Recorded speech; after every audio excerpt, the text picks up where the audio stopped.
मैं मनीशंकर तिवारी, माध्यमिक शिक्षक, शासकीय हाई स्कूल पीपरपानी, विकासखंड साईखेड़ा, जिला नरसिंहपुर से।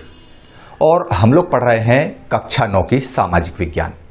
इसके अंतर्गत हम शुरू कर चुके थे राजनीति विज्ञान का पहला अध्याय, लोकतंत्र क्या और लोकतंत्र क्यों। अभी तक आप लोगों ने इसमें लोकतंत्र की परिभाषा, एक बहुत सरल और सामान्य परिभाषा आप समझ चुके होंगे। और कैसे समझा उसको आपने? मेडिल्टा लिंगदोह मैडम की कक्षा में एक छोटी सी परिचर्चा हो रही थी। उस परिचर्चा में परिभाषा को लेकर के बहुत सारी बातें हुई। उन बातों को आप लोगों ने समझा होगा। और इसके बाद में एक सरल परिभाषा निकल करके आई थी, लोकतंत्र वह शासन व्यवस्था है जिसमें शासकों का चुनाव जनता करती है। फिर हमने चर्चा की थी इसमें कि शासक कौन हो सकता है, क्या जनता में से ही शासक चुने जाते हैं या शासक बनने के लिए एक लॉबिंग चलती रहती है। इन चीज़ों को हमने 4-5 देशों के उदाहरणों से समझा था। हमने पाकिस्तान के परवेज मुशर्रफ के द्वारा बलात् तरीके से शासन व्यवस्था पे कब्जा जमाने का भी प्रयास देखा और किस तरह से परवेज मुशर्रफ ने सारे अधिकार, जबकि वो जनता द्वारा चुना हुआ व्यक्ति नहीं था, लेकिन इसके बावजूद भी उसने इलीगली संविधान में परिवर्तन करके सारे अधिकार अपने पास रख लिए। परवेज मुशर्रफ जनता के द्वारा चुना व्यक्ति नहीं था। और इस उदाहरण से हमने ये जाना था कि लोकतंत्र में पहली विशेषता क्या होती है कि प्रमुख फैसले जो है वो निर्वाचित प्रतिनिधियों के हाथों होना चाहिए, ताकि वे जनता की भावनाओं का सम्मान कर सकें और उन भावनाओं के अनुकूल जन कल्याणकारी कार्य कर सकें। दूसरा उदाहरण हमने देखा था चीनी चुनाव का। चीनी चुनाव में क्या हो रहा था, एक ही पार्टी का प्रत्याशी मैदान में चुनाव लड़ता, वही जीत जाता, वही सरकार बना लेता। मैक्सिको में देखा कि शासक दल के अलावा भी राजनीतिक दल चुनाव लड़ते थे, लेकिन शासक दल सत्ता में बने रहने के लिए सारे हथकंडे अपना लेता था। फिर हमने अगला उदाहरण देखा जिम्बाब्वे का। वो जो जिम्बाब्वे के राष्ट्रपति थे रॉबर्ट मुगाबे, बहुत ही लोकप्रिय व्यक्ति थे, हिंदुस्तान में भी उनका बड़ा सम्मान है, लेकिन उनके द्वारा भी किस तरह से चुनाव जीतने के लिए हथकंडे अपनाए जाते थे। तो इससे हमको यह समझ में आया कि लोकप्रिय व्यक्ति भी तानाशाह हो सकता है, लोकप्रिय व्यक्ति भी गैर लोकतांत्रिक हो सकता है, ये हमने समझा। इसके बाद हमने चुनाव में वोट की कीमत देखी। मत जो दिए जाते हैं, जैसे सऊदी अरब है, उसमें लंबे समय तक महिलाओं को वोट डालने का अधिकार ही नहीं था। एस्टोनिया नाम का एक देश था, वहां पे रूसी जो शरणार्थी थे, अल्पसंख्यक थे, उनको वोट डालने के अधिकार लेने के लिए बड़ी मशक्कत करनी पड़ती थी। ऐसा ही एक देश है फिजी। फिजी में भारतीय मूल के जो फिजी नागरिक थे, उनके वोट का वजन कम कर दिया गया और जो फिजी के मूल निवासी थे, उनका वोटों का वजन ज्यादा रहा। तो इस तरह से एक वोट, एक व्यक्ति, एक मूल का जो विशेषता है लोकतंत्र की, उसको भी हमने समझा। और आज हम पढ़ने जा रहे हैं इसके आगे लोकतंत्र की विशेषताओं के अंतर्गत लोकतंत्र के गुणों पर चर्चा होगी। लोकतंत्र के गुणों पर चर्चा कैसे होगी? वही मेडिल्टा लिंगदोह मैडम ने जब उनको लोकतंत्र की परिभाषा बताई, अपने बच्चों को ये 4 विशेषताएं बताई, और इसके बाद में जब उन्होंने अपने बच्चों से पूछा, अपने स्टूडेंट से पूछा कि बच्चों क्या अब आपको लोकतंत्र की परिभाषा या लोकतांत्रिक शासन व्यवस्था भली भांति समझ आ चुकी है, तो उस कक्षा में फिर से एक नई बहस छिड़ जाती है। चलिए हम भी उस बहस में शामिल होते हैं। लोकतंत्र क्या और लोकतंत्र क्यों, इसके अंतर्गत आज का हमारा विषय है लोकतंत्र के गुणों पर चर्चा। जैसा कि मैंने आपको बताया कि लोकतंत्र के गुणों पर सबसे अच्छी चर्चा मेडिल्टा लिंगदोह मैडम की कक्षा में हो रही है, तो चलिए हम चलते हैं मेडिल्टा लिंगदोह मैडम की कक्षा में, जहां पर लिंगदोह मैडम की कक्षा में एक बहस शुरू हुई थी इस अध्याय के आरंभ में। जब उन्होंने इस अध्याय को पूरा पढ़ा दिया और पढ़ाने के बाद फिर अपने विद्यार्थियों से पूछा, तो वह बहस आगे बढ़ी। चलिए देखते हैं लिंगदोह मैडम अपने विद्यार्थियों को पाठ पढ़ाने के बाद क्या पूछ रही हैं। मैडम पूछती हैं, इतना सारा पढ़ने के बाद क्या आप लोगों को लोकतंत्र ही शासन का सबसे अच्छा स्वरूप लगता है? योलांदा खड़ी होती हैं और बोलती हैं पूरे विश्वास के साथ, हम लोकतांत्रिक देश में रहते हैं। दुनिया भर में सभी जगह लोग लोकतंत्र ही चाहते हैं। जिन देशों में पहले लोकतंत्र वाली शासन प्रणाली नहीं थी, उन देशों में भी अब लोकतंत्र शासन प्रणाली को अपनाया जा रहा है। सभी महान लोगों ने लोकतंत्र के बारे में बहुत अच्छी अच्छी बातें कही भी हैं। क्या इतनी सारी बातों से यह स्पष्ट नहीं हो जाता कि लोकतंत्र ही सबसे अच्छा है? तो अब इस पर इतनी बहस करने की क्या जरूरत है मैडम? किताब बंद करो और छुट्टी करो। योलांदा ने कहा कि संसार में सबसे अच्छी शासन व्यवस्था कोई है तो वह है लोकतांत्रिक शासन व्यवस्था। इससे बेहतर कुछ है ही नहीं है। अब इसमें बहस करने लायक कोई बात ही नहीं बची कि जब संसार की सबसे अच्छी शासन व्यवस्था लोकतंत्रात्मक व्यवस्था है और इसी व्यवस्था को संसार के सारे लोग भी तो बोलते हैं कि बहुत अच्छी व्यवस्था है, तो इसे फॉलो करने में कोई दिक्कत नहीं है। लोकतांत्रिक व्यवस्था सबसे अच्छी व्यवस्था है। किसने कहा? योलांदा ने। देखते हैं योलांदा के जवाब में उसे क्या रिप्लाई मिलता है। तभी तांगकिनी नाम की बच्ची खड़ी होती है और वह कहती है, लेकिन लिंगदोह मैडम ने ही तो हमको कहा था कि हमें किसी चीज को सिर्फ इसलिए नहीं मान लेना चाहिए कि बाकी लोगों ने उसे सही कहा है। ऐसा भी तो हो सकता है ना कि बाकी सभी लोग गलत रास्ते पर जा रहे हों। देखिए कितनी स्वस्थ चर्चा चल रही है यहाँ पर। तांगकिनी कहती है कि हमारी मैडम ने तो कहा था कि संसार के सारे लोग भी भले बोलें तो भी हमको उस बात पर भरोसा नहीं करना है जब तक हम खुद उसको कसौटी पर परख ना लें, जब तक हम खुद उसे समझ ना लें। तब जैनी क्या बोलती है देखते हैं। तब जैनी खड़ी होती है अगली विद्यार्थी और वह बोलती है, हाँ सही है, हम लोग गलत रास्ते पर ही तो जा रहे हैं। आखिर लोकतंत्र ने हमारे देश को दिया क्या है? आधी सदी से ज्यादा बीत गया। आधी सदी मतलब 50 वर्ष। आधी सदी से ज्यादा समय बीत गया है, हमारे देश में लोकतंत्र बना हुआ है, तब भी तो इस देश में इतनी ज्यादा गरीबी है। तब रिबियांग खड़ी होती है। रिबियांग को तो आप लोग बहुत अच्छे से जानते हैं। पिछली चर्चा में आपने इससे बहुत अच्छी अच्छी बातें रिबियांग के द्वारा सुनी हैं। रिबियांग कहती है, लेकिन एक बात बताओ, इसमें लोकतंत्र का क्या कसूर है? इसमें लोकतंत्र कर क्या सकता है? क्या हमारे यहाँ जो गरीबी है उसका कारण लोकतंत्र है, या लोकतंत्र होने के बावजूद भी गरीबी बनी हुई है? मेरी तो समझ में नहीं आता है कि लोकतंत्र के कारण गरीबी है।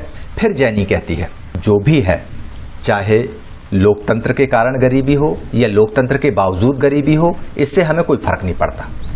मुद्दा यह है कि लोकतंत्र को हम सर्वश्रेष्ठ शासन पद्धति नहीं मान सकते। उसका कारण भी मैं बताती हूं। लोकतंत्र का मतलब है अराजकता, अस्थिरता, भ्रष्टाचार और दिखावा। हमारे देश के राजनेता आपस में ही लड़ते रहते हैं। इनमें से देश की परवाह किसे है? जैनी की बातों को सुनकर पाइमोन को गुस्सा आ जाता है और वह खड़ी होती है। तो फिर इसकी जगह कौन सी प्रणाली होनी चाहिए? क्या अंग्रेजी हुकूमत को वापस ले आएं? क्या किसी दूसरे देश के राजा को अपने देश पर शासन करने के लिए बुला लें? तब मिलेगी तसल्ली तुमको। बहुत जबरदस्त तरीके से क्लास में बच्चे एक दूसरे से वाद विवाद कर रहे हैं। किस विषय को लेकर? लोकतंत्र को लेकर के। एक बच्चा बोलता है कि लोकतंत्र से हमको मिला क्या है? लोकतंत्र में लोग आपस में लड़ते झगड़ते रहते हैं, जब देखो तब चुनाव होते रहते हैं, अस्थिरता बनी रहती है, भ्रष्टाचार हुआ रहता है। तो एक बच्चा खड़े होकर क्या बोलता है, तो क्या करें, अंग्रेजों को फिर से वापस बुला लें, फिर से उनका शासन करा दें। तो इस तरह से इस कक्षा में बड़ी शानदार तरीके से विमर्श हो रहा है, बहुत ही अच्छा विवाद हो रहा है। चलिए हम इस विवाद को अंत तक देखते हैं कि इसका परिणाम क्या निकलता है। रोज कहती है इसके बाद खड़े होके, पता नहीं, पर मुझे लगता है कि देश को एक बहुत मजबूत नेता की जरूरत है, और एक ऐसे नेता की जिसको चुनाव की कोई परवाह ना हो, जिसको संसद की भी परवाह ना हो, और शासन चलाने के सारे अधिकार एक ही नेता के पास में रहें, और वह देश के हित में जो भी जरूरी हो वह सब कुछ करने में सक्षम हो। जब ऐसा नेता इस देश का शासक होगा तभी इस देश से गरीबी मिटेगी, तभी भ्रष्टाचार खत्म हो पाएगा। तभी पीछे से कोई आवाज लगाता है, अरे इसी को तो तानाशाही कहते हैं भाई। दो ही खड़ी होती है, कहती है चलो ठीक है, मान लिया कि एक ऐसा शक्तिशाली व्यक्ति, ऐसा मजबूत व्यक्ति आ जाएगा और वह सारे शासन तंत्र अपने हाथ में लेकर, सारे अधिकार अपने हाथ में लेकर शासन चलाने लगेगा। लेकिन सपोज करो अगर वह व्यक्ति सत्ता का उपयोग सिर्फ अपने लिए करने लगे और अपने परिवार के लिए करने लगे, तब क्या होगा? और अगर वह खुद भ्रष्ट हो गया तब आप क्या करोगे? दोई की बातों को सुनकर रोज खड़ी होती है और बोलती है, नहीं नहीं, मैं तो ऐसे ईमानदार और संजीदा नेता की बात कर रही हूं जो मजबूत भी हो और जिसे किसी चीज की कोई परवाह नहीं हो, केवल और केवल जनता के हित की बात करे। तब दोई कहती है, नहीं नहीं, यह ठीक नहीं है, मैं इस चीज से सहमत नहीं हूं, क्योंकि तुम जो है वह वास्तविक लोकतंत्र की तुलना आदर्श तानाशाही के साथ कर रही हो, जबकि तुलना बराबर वालों में होती है। हमको आदर्श की तुलना आदर्श के साथ और वास्तविक की तुलना वास्तविक के साथ करनी चाहिए। जरा तानाशाह के वास्तविक जीवन के बारे में पढ़ो कभी। वे सबसे ज्यादा क्रूर होते हैं, बहुत ही स्वार्थी होते हैं, अत्यंत भ्रष्ट होते हैं और कई बार तो यह होता है कि हमें उनके बारे में जानकारियां उपलब्ध ही नहीं हो पाती हैं कि आखिर वे अपने जीवन में क्या कर रहे हैं, क्या करना चाहते हैं। और इसमें एक सबसे बड़ी गड़बड़ी है, वो ये है कि आप उस तानाशाह को सत्ता से कभी हटा भी नहीं सकते, भले आप चाह लें तो भी नहीं हटा सकते। तब लिंगदोह मैडम इस सारी चर्चा को सुनने के बाद कहती हैं, तुम सब लोग इतने मगन होकर इस बहस में लगे थे। यह देखकर मुझे बहुत खुशी हुई कि मेरे स्टूडेंट्स इतनी शानदार परिचर्चा कर रहे हैं। अब मुझे ये बिल्कुल नहीं मालूम कि कौन बच्चा गलत है और कौन बच्चा सही है। यह बात तो आप आपस में तर्क वितर्क करके सुलझा लें, लेकिन मैं एक बात जरूर कहूंगी जो मुझे लगा, वो ये कि आप लोग बड़े खुले दिमाग से बात कर रहे थे। अगर किसी ने आपको रोकने की कोशिश की होती या आपको अपनी बात कहने के लिए कोई पनिशमेंट दिया होता तो आपको कैसा लगता? निश्चित रूप से तब आपको बहुत बुरा लगता। क्या आप ऐसी परिचर्चा, ऐसी बहस उस देश में कर सकते हैं जहां पर लोकतंत्र नहीं हो? बस इसी बात से आप लोकतंत्र के पक्ष में समझ सकते हैं कि लोकतंत्र के पक्ष में यही एक सबसे अच्छा तर्क है कि आप मनमाफिक जो बात कहना चाहते हैं अपने शासक के विरुद्ध भी वह भी कह सकते हैं। बहुत ही सार्थक ये चर्चा रही। आखिर में हस्तक्षेप करते हुए लिंगदोह मैडम ने कहा, चलिए वो सारी चीजें ठीक है कि कौन सही है और कौन गलत है। बात यह है कि ये जो पूरी बहस आप लोकतांत्रिक शासन व्यवस्था पर कर रहे थे, क्या यदि हमारे देश में लोकतंत्र नहीं होता तो क्या ऐसी बहस हम कर पाते? यदि कहीं पर राजतंत्र होता और राजतंत्र के खिलाफ अगर हम बात करते तो राजा हमको मृत्युदंड भी दे सकता था। यदि कहीं पर पूंजीवादी शासन व्यवस्था होती तो पैसे वाले लोग गरीबों को बढ़ने ही नहीं देते, उनको तो बोलने का, बात करने का अवसर ही नहीं मिल पाता।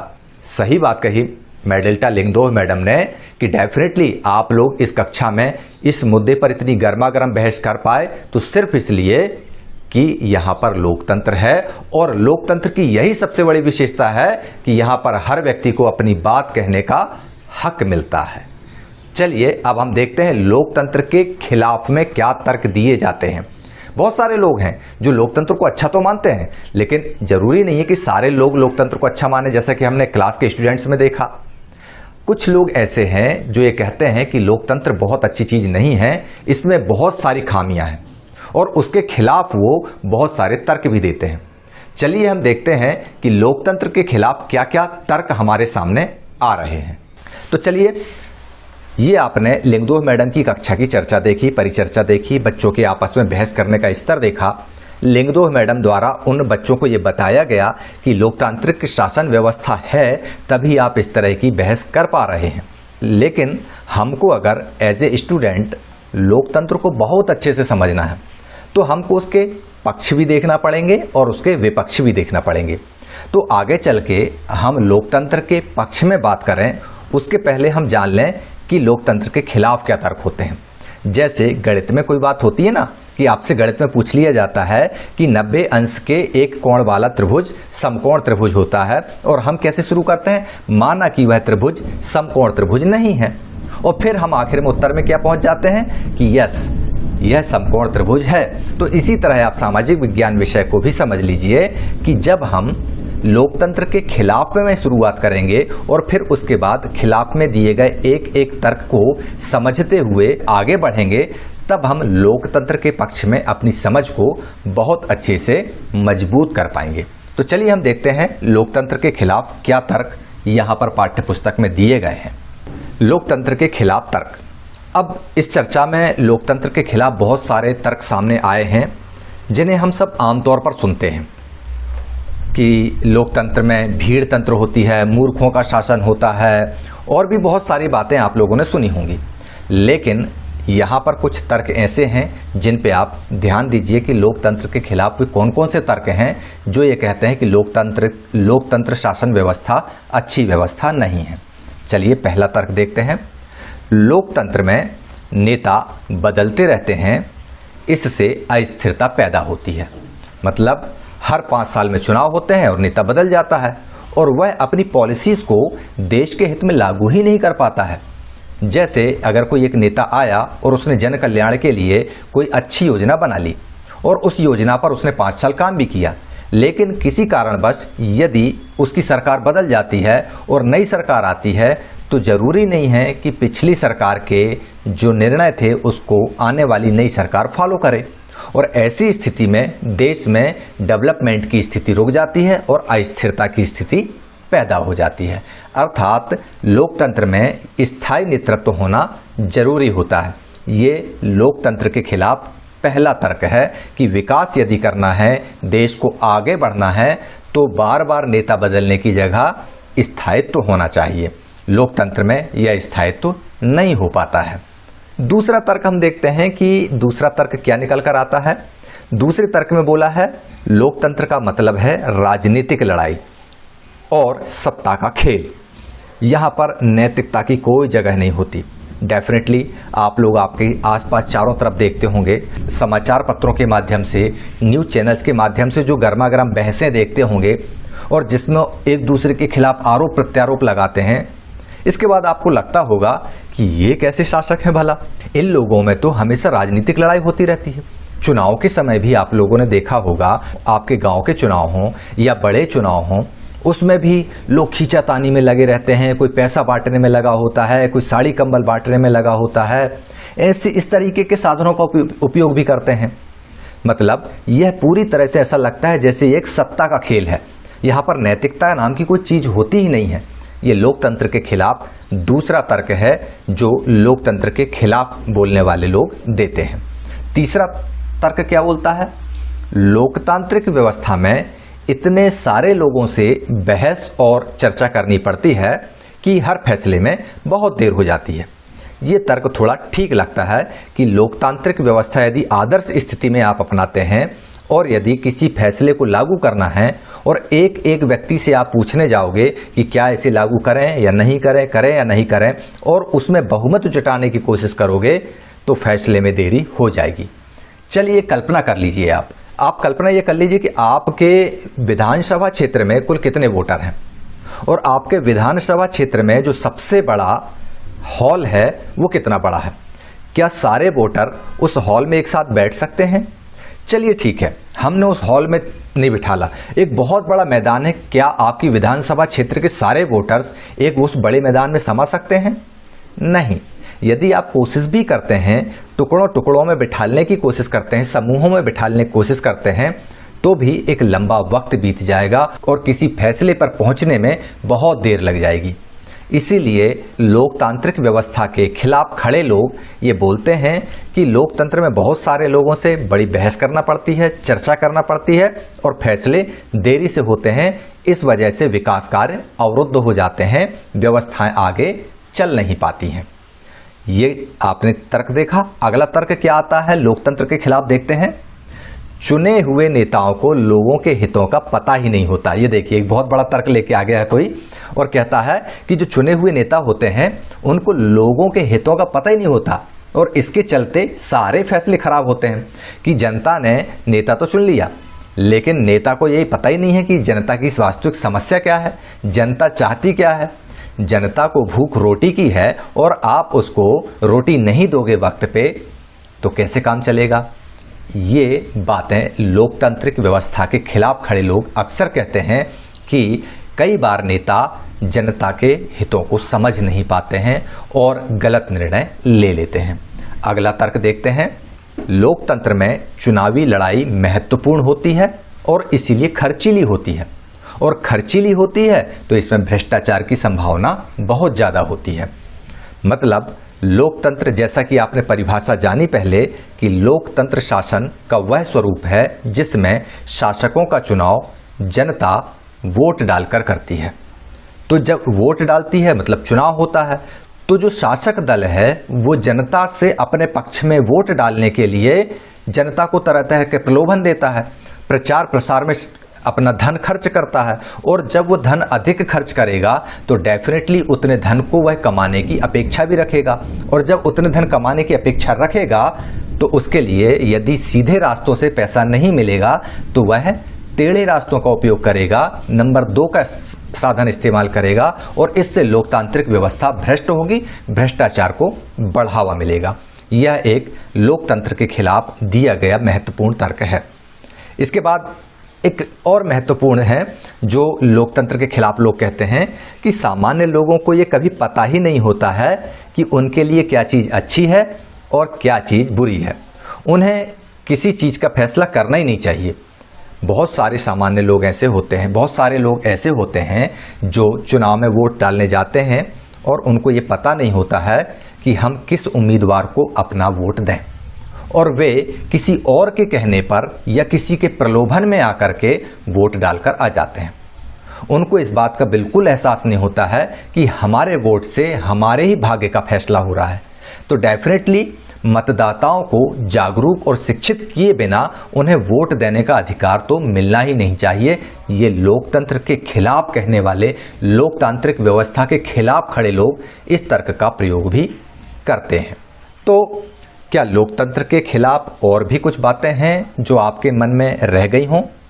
और इनमें से कौन सा मुख्य तर्क है जो लोकतंत्र पर ही लागू होता है? इनमें से कौन सा तर्क किसी भी सरकार द्वारा सत्ता का दुरुपयोग करने के मामले में लागू होता ही नहीं है? आप इनमें से किस तर्क से सहमत हैं? ये आपको जवाब देना है। अब आपने जब लोकतंत्र के खिलाफ इतने सारे तर्क सुन लिए तो आपके दिमाग में भी आ रहा होगा कि हाँ भाई, बात तो सर सही कह रहे हैं। लेकिन मैं आपको बता दूं, ये सच है कि लोकतंत्र कोई जादूगर नहीं है, ना उसके पास में कोई जादू की छड़ी है कि जिससे वह घुमाए एक बार में और लोकतंत्र से देश की, दुनिया की अन्य हिस्सों की गरीबी को छूमंतर कर दे। ऐसा कतई नहीं है। तो फिर क्या बात है? फिर लोग लोकतंत्र के बारे में, लोकतंत्र के पक्ष में इतनी बातें क्यों करते हैं? तो इसका कारण है कि सरकार के स्वरूप के तौर पर लोकतंत्र सिर्फ इस बुनियादी चीज को देखता है, मतलब ये फंडामेंटल चीज, सिर्फ इस चीज को देखता है कि लोग अपने बारे में खुद फैसला करें। लोग खुद के बारे में ये सोच लें कि क्या सही है और क्या गलत है। लेकिन इससे इस बात की गारंटी नहीं होती कि उनके सभी फैसले अच्छे ही होंगे। हो सकता है कि कई बार लोग गलत शासक को चुन लें, हो सकता है कई बार वो चुना हुआ शासक गलत फैसले ले ले और जिससे राष्ट्र का नुकसान भी हो सकता है, जनता का कल्याण नहीं भी हो सकता है। लेकिन एक बात है इसमें कि यहाँ पर जनता को अपना मत व्यक्त करने का अधिकार होता है। लोग गलतियां भी कर सकते हैं। इन फैसलों में लोगों को भागीदार बनाने से फैसलों में देरी भी हो सकती है। यह भी सही है कि लोकतंत्र में नेतृत्व जल्दी जल्दी परिवर्तित होता है। कई बार बड़े फैसलों और सरकार की कार्यकुशलता पर इससे बुरा असर भी पड़ता है। तो लोकतंत्र के खिलाफ इतने सारे तर्क आए और इन तर्कों को देखकर तो यही लगता है कि लोकतंत्र का जो वर्तमान स्वरूप है वह सरकार चलाने का आदर्श स्वरूप नहीं है। लेकिन फिर एक सवाल खड़ा होता है। वो सवाल क्या है? तो वह कौन सी शासन व्यवस्था है जो लोकतंत्र से बेहतर हो सकती है? हमारे पास सरकार चलाने के इतने सारे विकल्प मौजूद हैं, क्या उन सारे विकल्पों में लोकतंत्र सबसे बेहतर नहीं है? ये हमको सोचना है। चलिए अब हम अभ्यास कार्य करते हैं। पहला प्रश्न, क्या लिंगदोह मैडम की कक्षा में लोकतांत्रिक वातावरण है? प्रश्न 2, लोकतंत्र के खिलाफ में कोई 3 तर्क आपको लिखना है। प्रश्न क्रमांक 3, यदि आपको लोकतांत्रिक व्यवस्था में सुधार करने का कोई अवसर मिले तो आप उसमें क्या सुधार करना चाहोगे? आप अपनी समझ से इसको लिखिए। अंतिम प्रश्न, भारतीय लोकतंत्र पर टिप्पणी लिखिए। हमारे पास में शासन चलाने के लिए, शासन व्यवस्था संचालित करने के लिए बहुत सारी शासन पद्धतियां हैं। जो हमने पाठ के आरंभ में ही देखी थी, लोकतांत्रिक शासन पद्धति और गैर लोकतांत्रिक शासन पद्धति में। इनमें अगर हम तुलना करते हैं इन तर्कों को देखते हुए भी, तो क्या लगता है आपको, क्या लोकतंत्रात्मक शासन व्यवस्था बाकी सभी शासन व्यवस्थाओं से बेहतर नहीं है क्या? मुझे तो भाई बेहतर लगती है। अब आप लोग अपनी राय बना लीजिए।